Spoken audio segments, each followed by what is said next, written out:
interesting theories of the ones that we've looked at least to me, is one by Joseph Walter called Social Information Processing.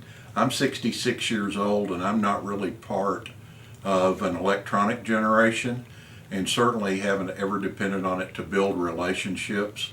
Don't do Facebook, don't do Instagram, Snapchat, any of those things.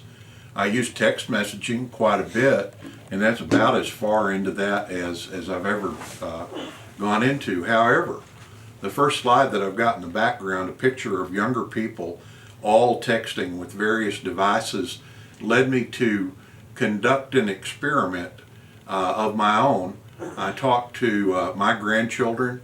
I had friends ask their children their opinion on social media, and I got some pretty interesting responses, and they fall in line with the notion that social information processing is something that's with us to stay forever.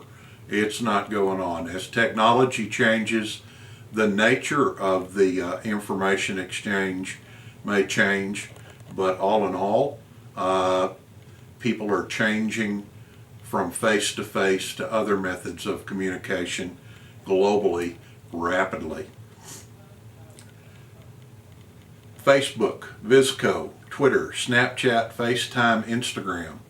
Those are all things that my 16-year-old granddaughter rated for me based on her social group as to which is the most important, which ones are on the way up, which ones are on the way down.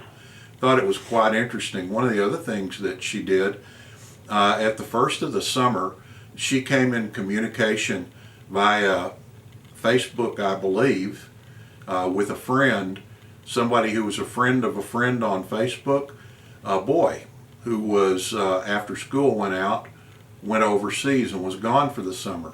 Well, they began a relationship strictly using social media, and by the time that he came home that summer, now they had never seen each other. This was, other than some FaceTime eventually, there was never a face-to-face meeting. And when he came back home at the end of the summer, they were what my generation would have considered going together without ever meeting each other face-to-face. I couldn't particularly understand that concept. When we found it, was in the book, when I found it was in the book and started to read it, it made a lot of sense to me based on the things that I actually had seen within my own family. Just to do a little research, I had one of the guys at the office sit down and help me. We found, and he found this picture. Look at all the various options you have on social media. I had absolutely no idea any of these things existed, but FaceTime, Facebook, Instagram, chat, Snapchat, Twitter. I'd heard of those big ones, but then over to the left there are all those several hundred other that are social medias.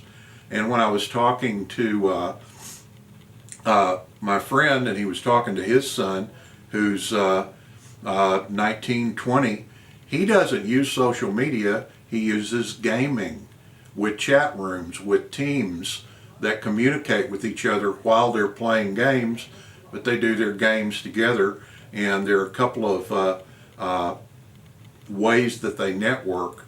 I'll get to that here with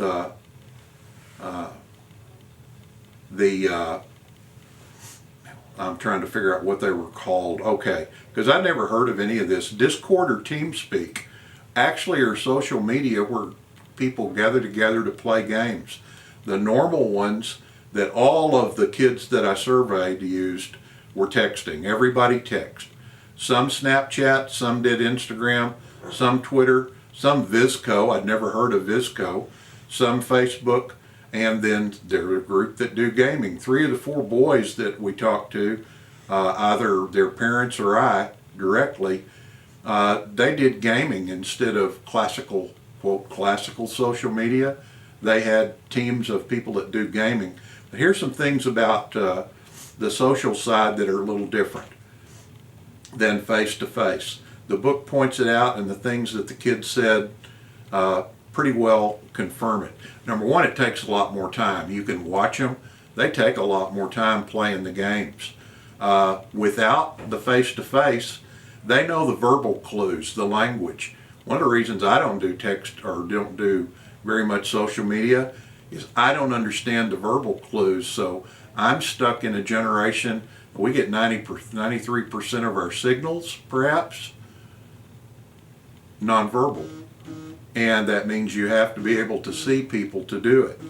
So the bottom line is social media is interesting, it's rapidly emerging, and it does follow patterns. It's got different timelines. I'm going to close with this because this is the most interesting thing, rather interesting to me, is you can become even closer using social media than you can face-to-face.